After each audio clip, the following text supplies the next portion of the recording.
Hello.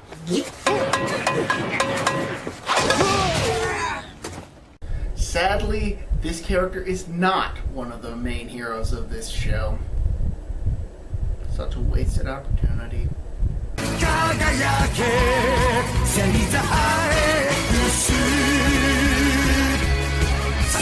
Wish for the future. ChouSei Kantai Sazer-X. Hello and welcome to ChouSei ProtoMet or Earth Alien ProtoMet. In today's episode, I'm going to be taking a look at the third and final entry in Toho's ChouSei series, ChouSei Kantai Sazer-X. In the future, the universe is on the verge of being consumed by darkness at the hands of Neo-Disco. In the hopes of saving the future, soldiers Ad, Kane, and Remy, along with their crews, travel back to 2005 Earth to gather the 12 Cosmo capsules in order to wish for a future where the ancestors of Neo-Disco, the Disco space pirates, don't collect those same Cosmo capsules and take over the Earth.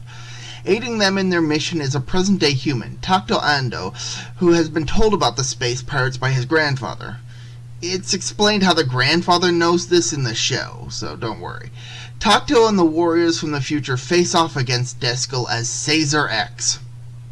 Despite its serious story, this series is actually pretty comedic early on, more so than the other entries in the franchise.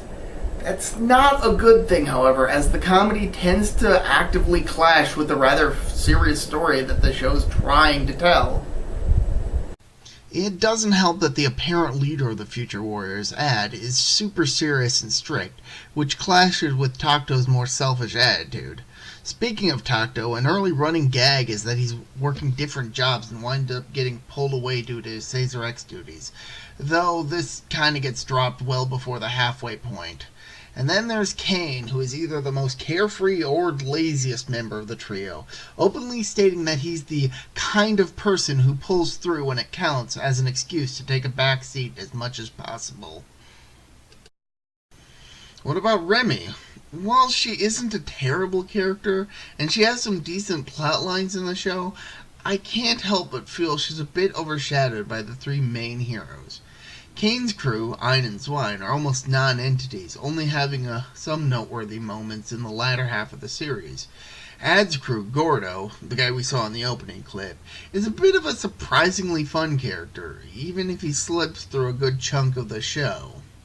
The villains range from generic bad guys to revenge-driven rogues to in-over-their-head bumblers.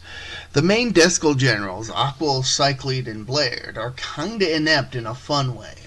But it doesn't help that before the show even reaches the halfway point, their boss is revealed to be a robot, the reason for which is never explained, leaving them to be at the mercy of the Neo-Disco villains who are much better at being, well, villains.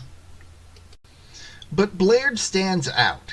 He starts off as an impulsive hothead who will rush into battle without a second thought or a solid plan, but as the series progresses, his role begins to shift from a villain to something else. His character arc made him my favorite character in the show as a result. Earlier I compared the Cosmo Capsules to the Dragon Balls, and that isn't too far off. While the Cosmo Capsules are used as power-ups for the characters, the overall plot of the show revolves around the good guys and the bad guys trying to collect all of them because they can grant wishes. So, yeah, Dragon Balls. The Mecha vs. Kaiju fights are decent, but rarely do more than pad out the show. I couldn't think of a decent way to talk about it, so there you go.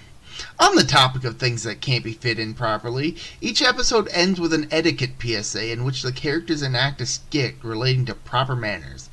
These don't even try to fit in with the rest of the show and just feel forced.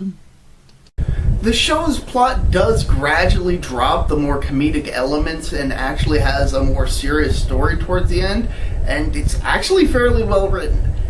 However, I had a really hard time getting past the early episodes because of how bad the comedy was. And I kinda have a feeling that someone else might have the same feeling.